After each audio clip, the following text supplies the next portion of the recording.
What's up guys? Guys, nandito tayo ngayon sa Quezon Protected Landscape. Okay, alam niyo ba ibig sabihin nun? Siyempre hindi niyo pa alam. Ano? Itong lugar na to, ito yung kumbaga sa Timonan, yung bitukang manok, ito yung opening sa sigsag. Kaya tinawag na Quezon Protected Landscape. Nandito pa yung mga preserbadong puno na hindi pa nagagalaw. Ibig sabihin hindi pa nakakat. So yung mga puno dito talaga, matagal ng panahon, preserbado. Ito pa yung mga panahon ng ating mahal na Pangulong Senyor Marcos noon pa na hindi pinuputol. Sadyang ito'y nilandscape. Magsimula dito hanggang doon sa paglabas doon, makikita mo yung mga malalaking puno dito ng mga lumalaki ng mga higante talaga na hindi sila pinuputol o pinakikialaman hanggang sa panahon ngayon. Tapos iba't ibang uri ng magagandang punong kahoy na yaman ng ating bansa. Nandito mga nara, mga mulawid, mahogany,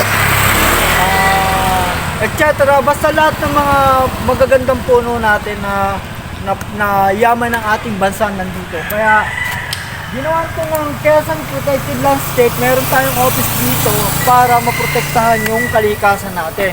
Kasi kung hindi natin poprotektahan to, mauubos to lahat, hindi na ito makikita ng ating susunod pang henerasyon. So isa tayo sa pinangangalagaan natin, isang napakagandang lugar kung makikita nyo dito sa papunta dito. So maglalakad-lakad tayo dito para makita natin yung mga puno dito. So let's go!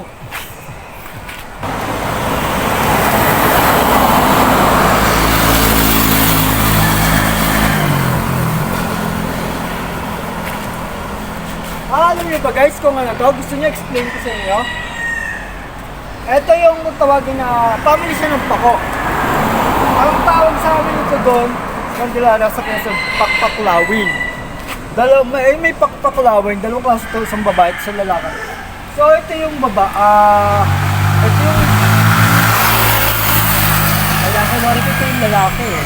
Kasi yung babae kasi mas malalaki yung dahon nila. Ito yung lalaki. Ito yung hindi naging sport. Okay. Pakpaklawin. Alam ko lang kung anong ibang term doon.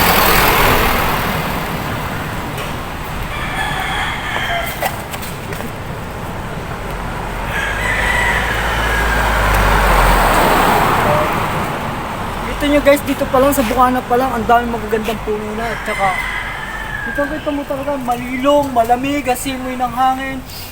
Pag huminga ka, talaga wala kang maamoy kundi dahon ng mga puno, tapos preskong hangin. Sarap.